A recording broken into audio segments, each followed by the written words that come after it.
निशा की प्रॉब्लम से हंदोरक्न ख्वाई मरम अखोई सानरोई मसिंग यामना पुथोलब कांदा निशा की प्रॉब्लम हंधरनब मरम होगनी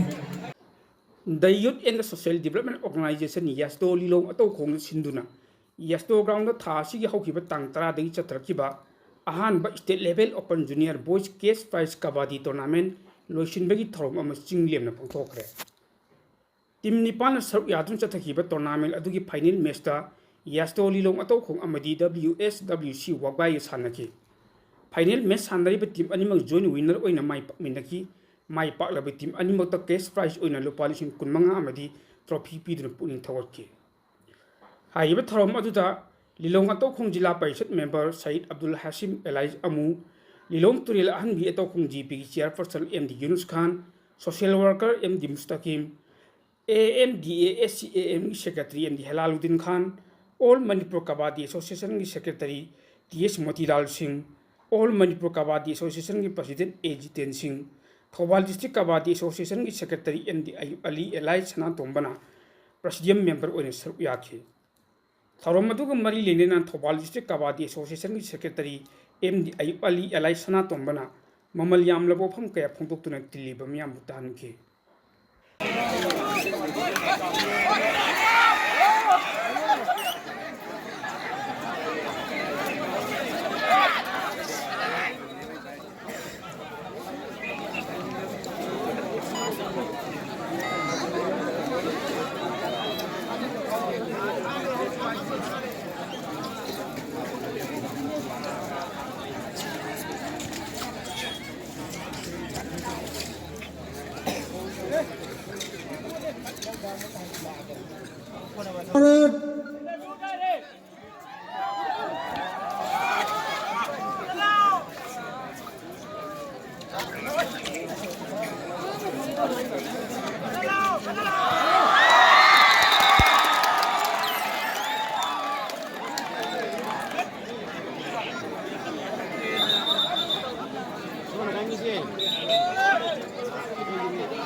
Whether do or die.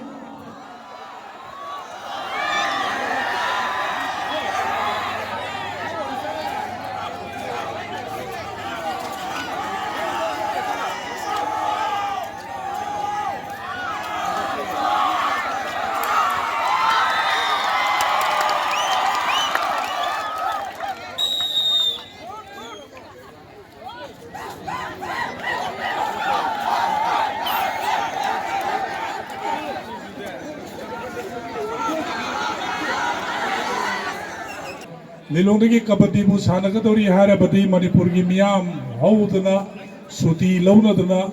thokdana kangjai bungda yengna khiba adugum laba kabaddi ngasi maksu asigum laba atau khongda pangthok liba kabaddi tournament asigi election biriba thwai yobi ba kabaddi masana da Lilong gi praja mayam ama ahlaman satra narol haji munsi ulmai kiram khwai punnamakpu ikai khumna jaraba matung dang asigi asigum laba tournament asibu conduct tobiriba akoye technical official MSKDA Manipur State Kabaddi Association ki Oza Singh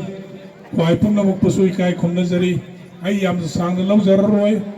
tangai phadana akoida hana thaina dagi howdana Mamangai degi akoigi Lilong gi Sri ga sago na langlaba tugum laba kabaddi masana si hingan na bobo na bada Lilong da kabaddi pamjaba sanaroi sing kabaddi pamjaba alaman sing na ngasi maksu ममांगदसु सही मद tournament कया पांथोक्तना सानरोय कया पुथोक्ननबो honorary अखोइना अखोइगे लेरिबा Lilong अमदि Manipur की problem निशा की problem असिदि हंदोरक्ननबा ख्वाइदगी मरुओइबा मरम मा हायरगदि अखोइ सानरोय मसिंग यामना पुथोक्लबा कांदा निशा की प्रॉब्लम दगी हंधरननबा मरम ओइगनी अखोइ सानरोय मयाम पुथोरपना मरम ओइरगा लिलोंग द ममांगैदा ngasiदगी सही तरह मुक्के ममांगदा निशा चाबगी गाड़ी लापगी प्रॉब्लम मयाम मणिपुर की मियाम ना हाइनदना सोनदना लेरंबादु ngasiदी ममी सामख्रे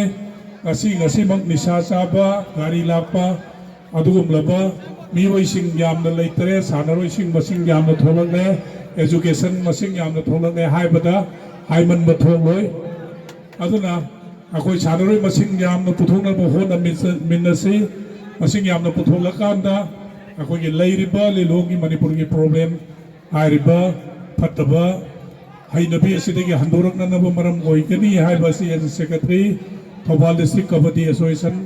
आई थमजबगा लोइनना अखोइगी ngasiगी yengminnariba maruoina ngasi hana yengamdragasu mama oibigadoriba mayam ama tholatani yenglabasi khwaidagi akoigi laibak phabani haina lobatai akoina akoigi isa singbu number 4 saba guli saba nisa saba singdugi manakta thajin danana honaba makoiga naksan handaba makoiga mari leinandaba makoina season nabada koi chataba asina singba tawrakanduda makoigi manakta salhandanana honarakanduda अखोई सुसोई सोइदना हंधरकनी हाइबसी थमजबगा लोइनना अखोई ngasiदगी सानरोय मसिंग यामना येगी सासिंग इनाउसिंग सानरोय मसिंग यामना पुथोनबो होनमिनसि हाइबसी थमजबगा लोइनना मतंग से लोइसिनजगे अस्सलामु अलैकुम